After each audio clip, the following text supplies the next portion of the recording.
Faqat o'rim uchun moslashtirilgan universalniy space jatka so'ragan mijozlarimiz uchun yangi turdagi jatkalarimizni do'konimizga yetib kelgan. Shu videoyimizda shu jatkalarimiz haqida to'liq obzorlar qilib, narxlari bilan, ma'lumotlari bilan yoritib beramiz. Hozirroq shu videoyimizga like bosib, kanalimizga obuna bo'lib, akalar 25-avgustgacha skidkada kelib xarid qiladigan bo'lsanglar 200 ming so'mdan chegirmalarni qilib beramiz.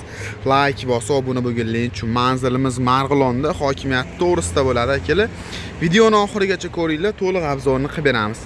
Xo'p, ko'rib turgan jatkalarimiz Reper brendidan akalar xohlagan turdagi o't, somon, poya mahsulotlarni urib, yonboshga yotqizib ketish uchun mo'ljallangan bo'ladi. Reper brendidan 2026-yilning mahsuloti ko'rishingiz mumkin. Xo'p, 2 pareli, 2 sepli variantidan akalar, pichoqlari pechatli almazli variantidan bo'ladi, ko'rishingiz mumkin.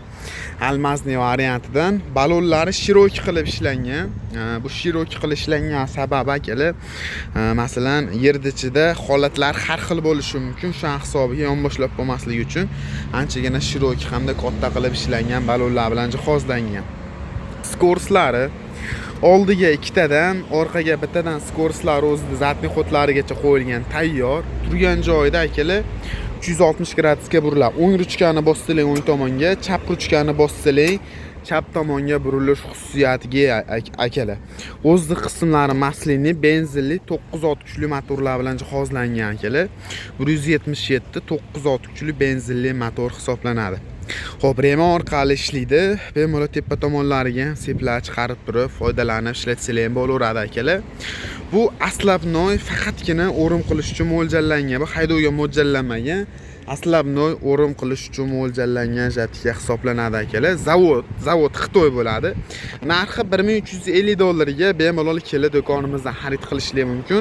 Shunaqangi jatka oqtarib yurgan tanishlarga jo'natib bersanglar akalar, biz topish anchagan oson bo'ladi. Pastdagi raqamlarga aloqaga chiqib bog'lanib, to'liq obzorlarini, ma'lumotlarni so'rab olishingiz mumkin. Dastavkalarini kelishgan holatda aloqaga chiqsalar ham xabar beriladi. Bemalol pastdagi ro'mollarga telefon qilib bog'lanasizlar.